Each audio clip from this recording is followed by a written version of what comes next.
बच्चों, welcome to my YouTube channel New Direction Classes. बच्चों, आज हम इस वीडियो में क्लास 12th मैथ का चैप्टर 3 मैट्रिसेस को डिस्कस करने वाले हैं। तो पहले हम इसका इंट्रोडक्शन देख लेते हैं। मैट्रिक्स होता क्या है? ये सिंबल देख रहे हैं आप, ये मैट्रिक्स को शो करने के लिए हम यूज करते हैं। अब इसमें हम नंबर्स और फंक्शंस दोनों लिख सकते हैं। एग्जाम्पल की हेल्प से मैं आपको बताती हूँ कि कैसे। ये देखिए 2 - 3 5 6 √5 9। ओके, और फंक्शंस कैसे हम लिख सकते हैं? तो नंबर्स हैं और functions cos sin tan cot।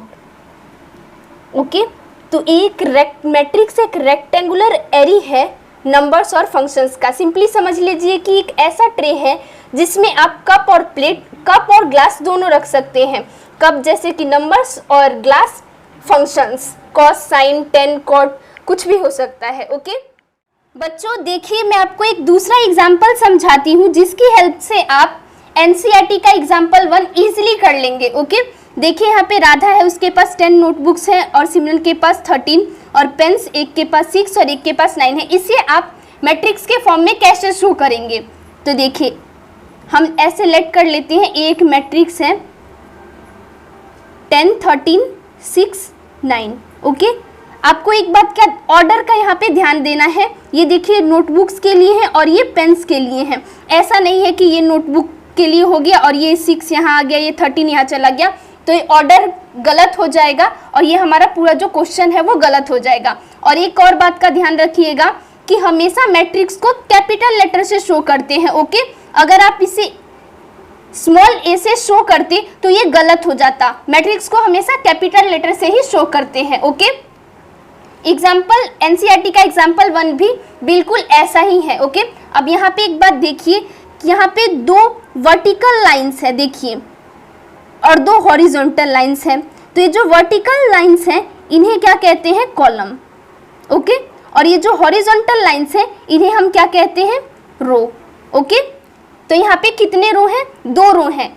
Row first हो गया ये और ये रो सेकंड, और यहाँ पे फर्स्ट कॉलम हो गया और ये सेकंड कॉलम हो गया।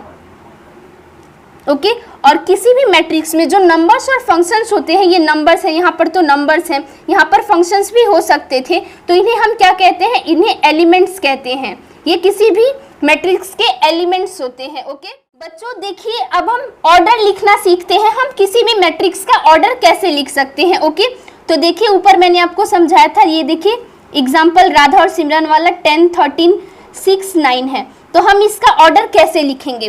तो ऑर्डर लिखने से पहले आपको देखना है कि यहाँ पे कितने रो हैं और कितने कॉलम हैं। तो हमने पहले ही चेक कर लिया था, यहाँ पे 2 रो हैं। रो कितने हैं? 2 हैं, एक ये और ये, तो 2 रो हो गए। और कॉलम कितने हैं? यहाँ पे कॉलम भी 2 ही हैं। ओके, तो यहाँ पे 2 रो है और 2 कॉलम है, तो हम इसका ऑर्डर कैसे लिखेंगे सीखते हैं। 10 13 6 9 2/2। इस मैट्रिक्स का ऑर्डर क्या है? 2/2। इसे 2/2 बोलना है। एक और एग्जांपल देखते हैं। देखिए 1 3 1 -1 0 2 3 2। अब इसका हमें ऑर्डर लिखना है। तो मैंने आपको पहले ही बताया था, ऑर्डर लिखने से पहले आपको कितने रो हैं और कितने कॉलम हैं आपको देख लेना है। तो यहाँ पे रो कितने हैं? एक, फर्स्ट सेकंड थर्ड फोर्थ, 4 रो हैं, तो पहले 4 लिख लीजिए। अब यहाँ पे कॉलम कितने हैं? 2 कॉलम है। ये कॉलम पहले रो लिखना है आपको, ये जो है रो के लिए है और ये जो है कॉलम के लिए है। ओके, तो पहले रो लिख लीजिए, उसके बाद कॉलम लिख लीजिए। ये इजीली लिख सकते हैं। तो एक 4/2 ऑर्डर का ये एक मैट्रिक्स है। y एक 4/2 ऑर्डर का मैट्रिक्स है। एकदम इजी है मैट्रिक्स का, किसी भी मैट्रिक्स का ऑर्डर लिखना। ओके बच्चों, चलिए हम एनसीईआरटी का एग्जाम्पल 1 डिस्कस कर लेते हैं, जो कि मैंने ऊपर जो अभी आपको एग्जाम्पल समझाया था राधा और सिमरन वाला, उस पे बेस है। उसमें हम ऑर्डर को भी देख लेंगे कि उस ऑर्डर के अकॉर्डिंग हम किसी भी मैट्रिक्स को कैसे लिखेंगे।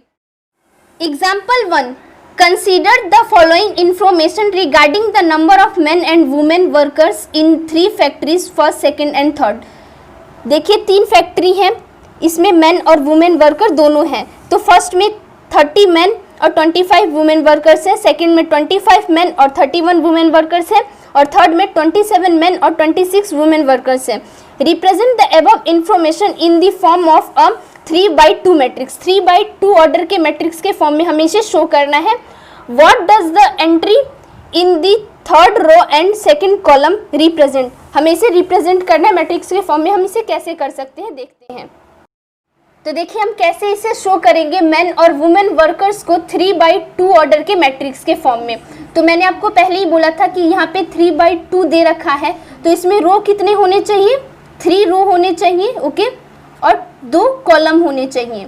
तो यहाँ पे क्या दे रखा है, वर्कर कितने हैं, मेन वर्कर 3, 13, 30, 25 और 27, और वुमेन वर्कर कितनी है 25, 31 और 26। तो इसे मैं मैट्रिक्स के फॉर्म में कैसे शो करूँगी देखिए, ये मैंने इजीली कर दिया मैट्रिक्स के फॉर्म में शो, जो कि 3/2 ऑर्डर का ये मैट्रिक्स है, जिसमें ये मेन वर्कर्स हैं और ये वुमेन वर्कर्स हैं। अब इसमें सेकंड क्वेश्चन पूछा है, what does the entry in the third row और सेकंड कॉलम में देखिए क्या है, ये 26 वुमेन है जो कि फैक्ट्री थर्ड में काम करती हैं।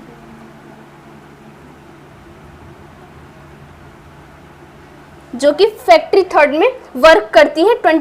थर्ड रो और सेकंड कॉलम में 26 वुमेन्स है जो कि थर्ड फैक्ट्री में काम करती हैं। आप इजीली किसी भी नंबर को मैट्रिक्स के फॉर्म में शो कर सकते हैं, बस आपको साइड से ये बना देना है, ओके बच्चों। चलिए अब हम एग्जाम्पल सेकंड डिस्कस कर लेते हैं, ओके। बुक में ही मैं आपको इसे समझा देती हूँ कैसे करना है इसे। Example second, if a matrix has 8 elements what are the possible orders if can have। बच्चों अगर किसी मैट्रिक्स में 8 एलिमेंट्स हैं तो उसके पॉसिबल ऑर्डर्स क्या हो सकते हैं। तो देखिए आपको कैसे पेयर बनाना है। ऐसा हो सकता है कि एक कॉलम हो और 8 रो हो, ऐसा भी हो सकता है। ऐसा भी हो सकता है कि एक रो हो और 8 कॉलम हो, ओके, और 4 रो हो सकते हैं और 2 कॉलम, और 2 रो भी हो सकते हैं और 4 कॉलम भी हो सकते हैं, ओके। मैं आपको इसे कॉपी में करके बताती हूँ कैसे करेंगे। देखिए बच्चों यहाँ पे 8 एलिमेंट्स दे रखे हैं, ओके। तो आपको इसका पॉसिबल ऑर्डर लिखना है। तो ऑर्डर लिखने से पहले आपको किस बात का ध्यान रखना है, आपको ये देखना है कि जो एलिमेंट्स हैं 8 एलिमेंट्स हैं, इसका ऐसा पेयर बनाना है कि प्रोडक्ट हमेशा तो 8 आए, ओके। तो पेयर ऐसे कैसे बनाएंगे आप, 8 × 1 प्रोडक्ट 8 आएगा, ओके। 1 × 8 करेंगे तो भी प्रोडक्ट 8 आएगा, 4 × 2 करेंगे तो भी प्रोडक्ट 8 आएगा, और 2 × 4 करेंगे तो भी प्रोडक्ट 8 आएगा। तो कितने पॉसिबल ऑर्डर्स हो गए, 4 पॉसिबल ऑर्डर्स हो गए। 8 कॉलम हो सकते हैं और 1 रो हो सकता है, ये भी हो सकता है। एक रो और 8 कॉलम, 8 कॉलम या 1 रो, 4 कॉलम हो सकते हैं, 2 रो हो सकते हैं, या फिर 2 रो हो सकते हैं, 4 कॉलम। ऐसे करके कितने पॉसिबल ऑर्डर्स हो सकते हैं। 8 एलिमेंट्स जब हमें दे रखे हो तो 4 ऑर्डर्स हो सकते हैं। 8 × 1, 8/1, 1/8, 4/2, 2/4, ओके। तो एग्जाम्पल थर्ड डिस्कस करते हैं। इसमें करना क्या है, construct a 3/2 matrix whose elements are given by Aij equal to 1/2 mod i - 3j mod. तो देखिए इसको हम लेट कर लेते हैं कि कोई मैट्रिक्स है 3/2 ऑर्डर का, ओके।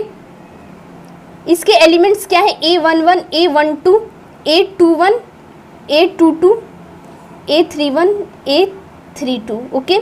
हमने लेट कर दिया कि कोई मैट्रिक्स है जिसमें ये उसके एलिमेंट्स हैं। अब हम इसकी हेल्प से हम इन एलिमेंट्स को कैसे फाइंड आउट करेंगे ये देखते हैं। ऐसा था बच्चों, अब इसके प्लेस पे हम ये लिख लेंगे क्योंकि हमें यहाँ पे कौन सा एलिमेंट है ये हमें फाइंड करना है। 1/2 i के प्लेस पे क्या है, 1 है। -3j के प्लेस पे क्या है, 1 है, ओके। यहाँ पे कितना होगा -2, और मॉड से कुछ भी निकलता है तो क्या पॉजिटिव होके निकलता है, तो या गया 1। तो A11 की क्या वैल्यू है, 1 है। ओके, अब ऐसे ही हम सारे करते हैं। A12 निकालेंगे,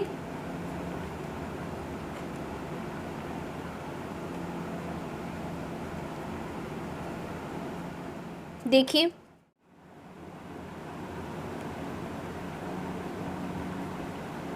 5/2, क्योंकि मॉड से कुछ भी निकलता है तो क्या होता है, पॉजिटिव होके निकलता है। टाइप्स ऑफ मैट्रिसेस, बच्चों हमने ऑर्डर लिखना सीख लिया था, अब हम मैट्रिक्स के कितने टाइप होते हैं इसके बारे में पढ़ते हैं।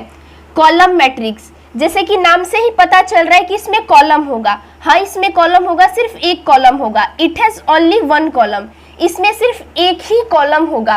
रो कितने भी हो सकते हैं लेकिन कॉलम इसमें हमेशा एक ही होगा। एग्जाम्पल की हेल्प से मैं आपको समझाती हूँ। ये देखिए यहाँ पे 1 5 9 6, ये है कॉलम मैट्रिक्स का एक एग्जाम्पल है। इसमें देखिए कॉलम तो एक ही है लेकिन रो इसमें चेंज हो सकते हैं, बढ़ भी सकते हैं और कम भी हो सकते हैं। इसमें रो कितने भी हो सकते हैं लेकिन कॉलम सिर्फ एक ही होगा। ओके, अब इसका ऑर्डर कैसे लिखेंगे, मैंने पहले ही आपको बोला था कि ऑर्डर लिखते समय पहले आप रो देख लीजिए, 1 2 3 4, कितने रो है, 4, और कॉलम कितना है, 1 है। तो ये जो रो है ये चेंज होगा। ओके, रो चेंज हो सकता है लेकिन जो कॉलम होगा वो हमेशा सेम ही होगा, एक ही कॉलम होगा इसमें। तो यह है कॉलम मैट्रिक्स का example. It has only 1 column, इसमें सिर्फ एक कॉलम होगा। इसका जनरल फॉर्म क्या है, देखिए यहाँ पे m लिख रखा है। यहाँ पे m इसलिए है क्योंकि कॉलम रो चेंज हो सकता है, और ये हमेशा 1 ही रहेगा क्योंकि कॉलम मैट्रिक्स में कॉलम जो है हमेशा एक ही रहेगा। ओके, एक और एग्जाम्पल देके मैं आपको समझाती हूँ कॉलम मैट्रिक्स को। ये देखिए, मैंने आपको पहले बताया था मैट्रिक्स को हमेशा कैपिटल लेटर से ही डिनोट करते हैं। ओके,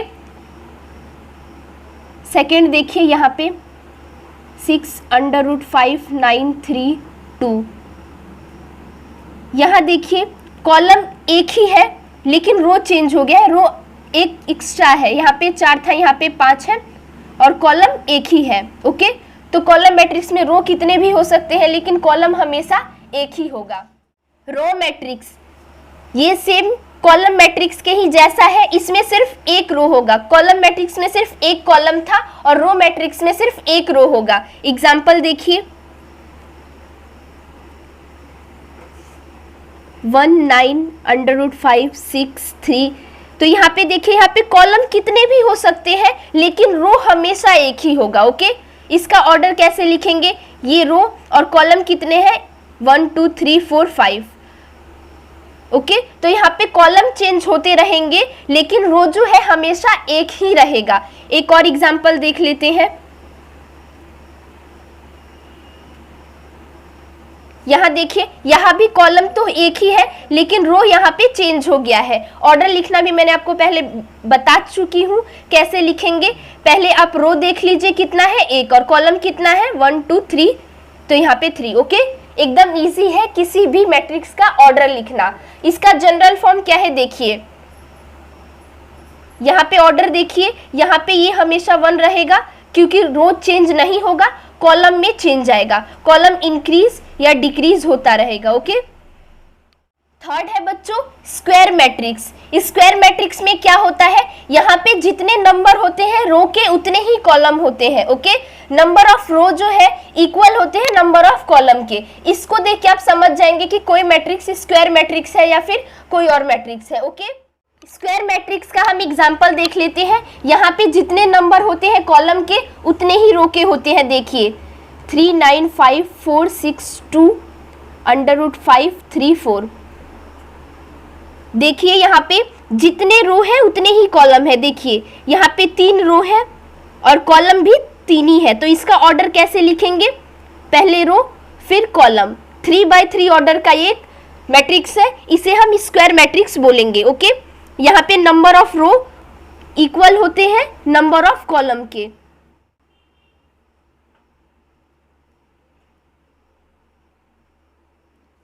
इसके जनरल फॉर्म में ऑर्डर देखिए बच्चों, देखिए यहाँ पे एम ये दोनों सेम दे रखा है, क्यों?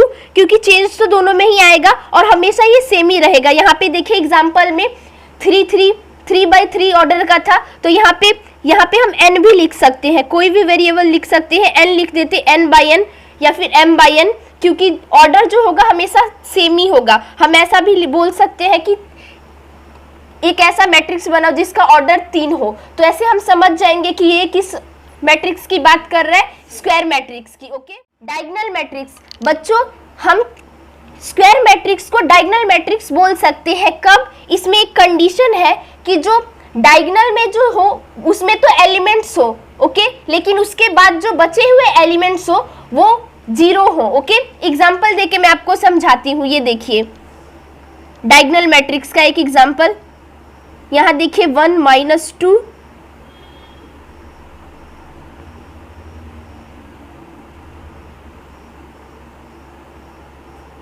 3।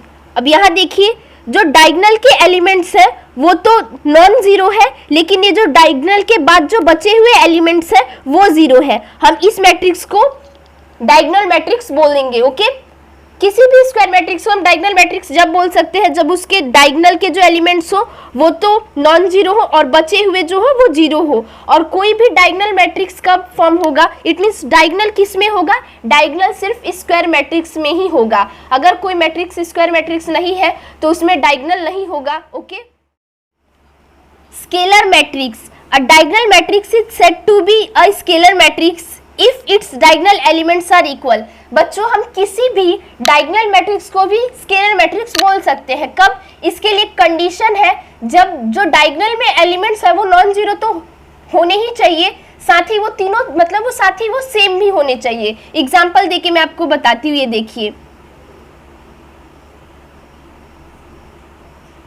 √3 0 0 0 √3 0 0 0 √3।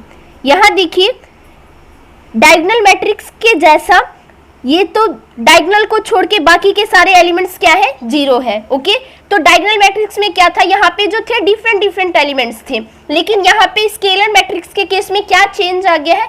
यहाँ पे जो डायगोनल में एलिमेंट्स है वो सेम होंगे। ओके, तो कोई भी मैट्रिक्स डायगोनल मैट्रिक्स है हम उसे स्केलर मैट्रिक्स भी बोल सकते हैं कब? जब जो डायगोनल के एलिमेंट्स हो वो सेम होने चाहिए। इसका ऑर्डर कैसे लिखेंगे? रो देख लीजिए कितने हैं और कॉलम, तो ये 3/3 ऑर्डर का एक मैट्रिक्स है। और ये diagonal matrix, scalar matrix, identity matrix, ये सारे कब पॉसिबल है? ये सारे जब कोई भी मैट्रिक्स स्क्वायर मैट्रिक्स हो तो ही हम ये मैट्रिक्स बना सकते हैं। ओके, क्योंकि डायगोनल उसी मैट्रिक्स में पॉसिबल है जो कि स्क्वायर मैट्रिक्स में है। बिना स्क्वायर मैट्रिक्स के डायगोनल पॉसिबल नहीं है, ये आप देख सकते हैं। बच्चों हम किसी डायगोनल मैट्रिक्स को आइडेंटिटी मैट्रिक्स बोल सकते हैं कब? इसके लिए कंडीशन है कि जो डायगोनल के एलिमेंट्स होंगे वो 1 1 1 हो, वो 1 होने चाहिए और बाकी के जो एलिमेंट्स हो वो 0 होने चाहिए। डायगोनल में हमेशा एक ही होना चाहिए, एक नंबर होना चाहिए। ओके, एग्जाम्पल की हेल्प से मैं आपको समझाती हूँ, रुकिए। आइडेंटिटी मैट्रिक्स का एग्जाम्पल देखिए बच्चों। ये देखिए मैट्रिक्स को हमेशा कैपिटल लेटर से डिनोट करते हैं, ये बात मैंने आपको पहले भी बताया था और बार बार रिपीट कर रही हूँ ताकि आप भूले ना।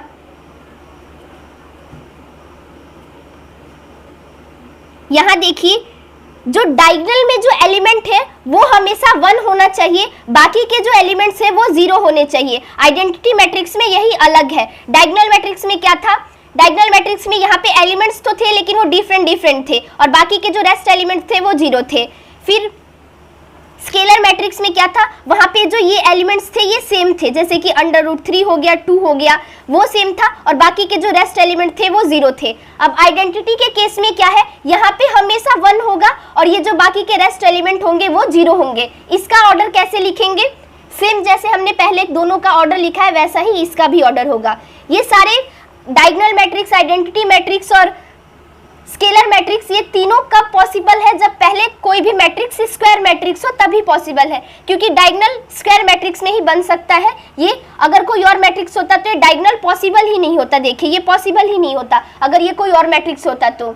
मान लीजिए अगर इसका ऑर्डर 3/2 होता ओके, या फिर 2/3 होता तो ये डायगोनल मैट्रिक्स नहीं हो, सॉरी ये स्क्वायर मैट्रिक्स नहीं होता, और अगर ये स्क्वायर मैट्रिक्स नहीं होता तो इसमें डायगोनल पॉसिबल ही नहीं होता। ओके, डायगोनल कोई भी मैट्रिक्स स्क्वायर मैट्रिक्स है या नहीं, ये पहचानने का एकदम सिंपल सा मेथड है कि उसका ऑर्डर सेम होगा। ओके, जीरो मैट्रिक्स, इसे नल मैट्रिक्स भी बोलते हैं। जैसे कि नाम से ही बच्चों पता चल रहा है, इसके सारे एलिमेंट्स जीरो होते हैं। इसको डिनोट कैसे करते हैं, देखिए ये इसका सिंबल है।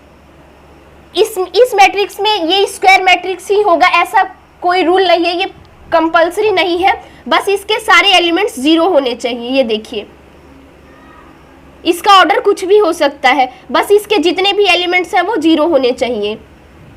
इसको हम O से डिनोट करते हैं। ओके बच्चों, हमने सारे मैट्रिक्स के जितने भी टाइप्स हैं उसके बारे में पढ़ लिया। अब हम एक एग्जाम्पल कर लेते हैं, एग्जाम्पल 4। ओके, इससे पहले हम डेफिनेशन 2 देख लेते हैं जिस पे बेस्ड है ये एग्जाम्पल। देखिए बच्चों, definition 2, two matrix A and B are said to be equal if they are of the same order. दो मैट्रिक्स है कोई भी, हम उसे ऐसा कब कह सकते हैं कि वो इक्वल है, जब उसका ऑर्डर जो है वो सेम हो, ऑर्डर सेम होना चाहिए। Each element of A is equal to the corresponding element of B। Element A जो मैट्रिक्स है उसके जो सारे एलिमेंट्स है कॉरस्पॉन्डिंग होने चाहिए B जो मैट्रिक्स है उस एलिमेंट के। ओके, सिंपली समझ लीजिए बच्चों कि ऑर्डर जो है वो सेम होना चाहिए। आप यही ऑर्डर ही देख लेना, ज़्यादा भटकने की ज़रूरत नहीं है, तो आपको समझ में आ जाएगा। यहाँ पे देखिए एग्जाम्पल दे रखा है इसने, देखिए इन दोनों का ऑर्डर सेम है, इसका भी 2/2 और इसका भी 2/2 ऑर्डर है, यहाँ पे भी ऑर्डर सेम है। और देखिए यहाँ पे ये एलिमेंट है, ये 1-1 प्लेस है, और इसका भी ये 1-1 प्लेस, दोनों पे एलिमेंट है। देखिए, तो जिसका ऑर्डर सेम होगा तो हम ऐसा बोल सकते हैं कि वो जो मैट्रिक्स है वो इक्वल है। दो मैट्रिक्स का अगर ऑर्डर सेम है तो वो दोनों मैट्रिक्स इक्वल है। ओके, अब हम एग्जाम्पल डिस्कस करते हैं, एग्जाम्पल की हेल्प से आपको और अच्छे से क्लियर हो जाएगा। एग्जाम्पल 3 देखिए बच्चों, इसमें क्या करना है, आपको वैल्यू फाइंड आउट करनी है ABCXYZ की। ओके, तो सबसे पहले आप क्या करेंगे, आप ये जो मैट्रिक्स दे रखे हैं इसका ऑर्डर देखेंगे। तो कितने रो है इसमें, 3 रो है, और कॉलम कितने हैं, 3 है, तो इसका ऑर्डर कितना है 3/3, और इसका भी ऑर्डर है 3/3। ओके, तो अब इसका कैसे फाइंड आउट करेंगे ABCXYZ की वैल्यू, तो इसके लिए देखिए आपको क्या करना है। देखिए बच्चों, ऑर्डर तो हमें पता ही है कि इन दोनों का ऑर्डर सेम है, ये 3/3 और इसका भी 3/3। ओके, ऑर्डर है, तो इसने देखिए यहाँ पे क्या दे रखा है कि जो ये मैट्रिक्स है इक्वल है इस मैट्रिक्स के। ओके, तो इसका मतलब क्या है, जब ये दोनों मैट्रिक्स एक दूसरे के इक्वल है तो यहाँ पे जो एलिमेंट है वो भी इस एलिमेंट के इक्वल होगा, ये जो है एलिमेंट ये इस एलिमेंट के इक्वल होगा, और ये जो एलिमेंट है ये इस एलिमेंट के इक्वल होगा। तो बस आपको यही करना है। x+3 है, ये किसके इक्वल है, इस वाले एलिमेंट के इक्वल होगा, 0 के। ये खुद ही दे रखा है, पहले ही बोल रखा है इसने, देखिए इक्वल दे रखा है कि ये जो मैट्रिक्स है इस मैट्रिक्स के इक्वल है। तो जब ये दोनों मैट्रिक्स आपस में इक्वल है तो इसके जो एलिमेंट्स हैं कॉरस्पॉन्डिंग एलिमेंट्स से भी एक दूसरे के इक्वल होंगे। तो x+3 किसके इक्वल है, 0 के। z+4 किसके इक्वल है, 6 के। 2y-7 किसके इक्वल है, 3y-2 के। ऐसे पहले आप पेयर बना लीजिए। ओके, -6 के इक्वल है। अब यहाँ देखिए A-1 -3 के इक्वल है। तो आपको पहले वो पेयर फाइंड आउट करना जिससे आपको वैल्यू निकालने में हेल्प हो, आपकी हेल्प होगी। तो पहले x वाले को लिख लिया आपने, क्योंकि आपको x की वैल्यू फाइंड आउट करनी है, फिर आपको z की वैल्यू भी फाइंड आउट करनी है, y की वैल्यू भी फाइंड आउट करनी है, A B जिसकी भी वैल्यू फाइंड आउट करनी है उसको लिख लीजिए। ओके, अब यहाँ पे देखिए B-3 = 2B+4, क्योंकि हमें B की वैल्यू भी चाहिए, A के लिए A भी चाहिए तो हमने इसके लिए भी लिख लिया। हमें C की वैल्यू भी चाहिए तो 2C+2, ये किसके इक्वल होगा, ये भी 0 के इक्वल होगा। ओके, हमें V की वैल्यू चाहिए, तो जितने भी V से रिलेटेड v से रिलेटेड जितने भी यहाँ पे मतलब इक्वेशंस बन सकते हैं आपको वो लिख लेना है। -6 था और यहाँ पे -6 था तो ये लिखने की कोई ज़रूरत नहीं है। ओके, इसे लिख लीजिए 2b + 4 = 0। देखिए बच्चों x + 3 = 0 है तो यहाँ से आपको सीधे ही आंसर मिल जाएगा। जब ये 3 इधर जाएगा तो क्या हो जाएगा, यहाँ देखिए -3, तो आपको x की वैल्यू मिल गई -3 है। अब यहाँ पे देखिए z की वैल्यू चाहिए तो आपको z यहाँ पे 6 है और ये जब प्लस में है उधर जाएगा तो माइनस में हो जाएगा, तो ये z की वैल्यू कितनी मिल गई आपको 2। a की वैल्यू फाइंड आउट करनी है तो ये यहाँ पे नेगेटिव में है तो यहाँ जाएगा तो पॉजिटिव में आ जाएगा, तो इसकी क्या वैल्यू निकल जाएगी बच्चों, देखिए a की -2। यहाँ से आपको मिल जाएगी c की वैल्यू, ये देखिए 2c + 2 = 0 है। 2c ये प्लस में है तो इधर जाके माइनस में आ जाएगा और ये c डिवाइड होगा तो ये आपको -1 मिल गया। ओके, यहाँ पे देखिए आपको v की वैल्यू चाहिए तो ये v इधर आ गया और ये पॉजिटिव में है तो यहाँ पे नेगेटिव में हो जाएगा और ये नेगेटिव था तो यहाँ पे जाके पॉजिटिव में आ जाएगा तो ये 7 हो जाएगा, -v = 7। अब यहाँ से हमें ये रिमूव करना है माइनस, तो हम -1 से दोनों साइड मल्टीप्लाई कर देंगे तो ये पॉजिटिव में आ जाएगा और ये नेगेटिव में आ जाएगा। ओके, -7, b की वैल्यू -7 आ गई। अब हमें किस किस चीज़ की वैल्यू मिल गई है, x की मिल गई है, z की मिल गई है, c की मिल गई है, b की मिल गई है, a की मिल गई है, y की चाहिए। तो यहाँ देखिए 2y -7 = 3y - 2 था। अब ये 2y है, ये पॉजिटिव में है, यहाँ पे आके नेगेटिव में हो जाएगा। -2 यहाँ पे माइनस का 7 था, वहाँ जाके क्या हो जाएगा बच्चों, प्लस का 7 हो जाएगा। 7 में से 2 जाएगा तो 5 और यहाँ पे कितना बचेगा -y। तो अब यहाँ से मैंने आपको अभी 7 के केस में बताया था कि जब माइनस हमें रिमूव करना होता है तो हम क्या करते हैं, दोनों साइड -1 से मल्टीप्लाई कर देते हैं। ओके, तो क्या हो जाएगा y और ये -5 आंसर आ जाएगा। तो हमें किस किस चीज़ की वैल्यू चाहिए थी, a b c x y z। तो a की भी मिल गई हमें, ये देखिए a की भी मिल गई, b की भी मिल गई, c की भी मिल गई और x y और z की भी, हमने तीनों की वैल्यू निकाल ली। एकदम इजी है बच्चों ये क्वेश्चन करना, ये एग्जाम्पल करना। बस आपको ऑर्डर का ध्यान देना है कि ऑर्डर दोनों का जो है सेम होना चाहिए। ओके, और इसने खुद ही पहले ही बता रखा था कोई एग्जाम्पल में कि ये जो मैट्रिक्स है इस मैट्रिक्स के इक्वल है, तो आपको कुछ करना ही नहीं था। जब ये दोनों मैट्रिक्स इक्वल है तो इसके जो कॉरस्पॉन्डिंग एलिमेंट्स होंगे वो भी एक दूसरे के इक्वल होंगे। बस आपको एक दूसरे के इक्वल रखते चले जाना है, आपको आंसर इजीली मिल जाएगा। ये क्वेश्चन बच्चों एग्जाम में कभी कभी 2 मार्क्स का आ जाता है, तो करके जाइएगा। इजी क्वेश्चन है तो इसमें मार्क्स नहीं कटने चाहिए। देखिए बच्चों एग्जाम्पल 5th भी बिल्कुल 4th के जैसे है और बहुत इजी है। यहाँ भी देखिए दे रखा है कि ये जो मैट्रिक्स है इस मैट्रिक्स के इक्वल है। जब ये दोनों मैट्रिक्स आपस में इक्वल है तो इसके जो एलिमेंट्स होंगे वो भी एक दूसरे के इक्वल होंगे। इसे 2 मेथड से आप सॉल्व कर सकते हैं, मैं आपको बताती हूँ कैसे। देखिए 2a + b 5c - d a - 2b 4c + 3d, ये तो बच्चों दे ही रखा है हमें क्वेश्चन में ही। 4 11 - 3 24। ऑर्डर भी इन दोनों का सेम है। अब हम इसे सॉल्व कैसे करेंगे, देखिए यहाँ पे 2 इक्वेशन बनेगा, 2a + b = 4 और a - 2b = -3। अब इसका को सॉल्व करने का पहला मेथड तो ये है, आप इसे 2 से मल्टीप्लाई कर दीजिए तो यहाँ पे क्या आ जाएगा, 4a + 2b = 8, a - 2b = 3 ये कट जाएगा, यहाँ पे क्या जाएगा 5a और यहाँ पे 5, तो a की वैल्यू क्या निकल के आ जाएगी 1। ऐसे भी कर सकते हैं। दूसरा ये है कि यहाँ से a की वैल्यू निकाल लीजिए। देखिए इस इक्वेशन से a - 2b = -3 है, यहाँ से a की वैल्यू आपको निकालनी हो तो क्या निकालेंगे, -3 + 2b। अब ये a की जो वैल्यू निकली है इसे आप इस इक्वेशन में पुट कर देंगे। इसे फर्स्ट नाम दे दीजिए 2a + b इक्वल टू 4, इसमें अगर आप पुट कर देते हैं, देखिए यहाँ पे a के प्लेस पे -3 plus 2b plus b equal to 4, तो भी यहाँ से इजीली इसका आंसर निकल जाएगा। देखिए यहाँ पे आ जाएगा 6 plus 4b plus b equal to 4, यहाँ पे -6 5b इक्वल टू 4। बच्चों देखिए इसे करने का मैंने फर्स्ट मेथड तो बता दिया, इसका सेकंड मेथड देखिए 2a plus b equal to 4, a minus 2b equal to -3।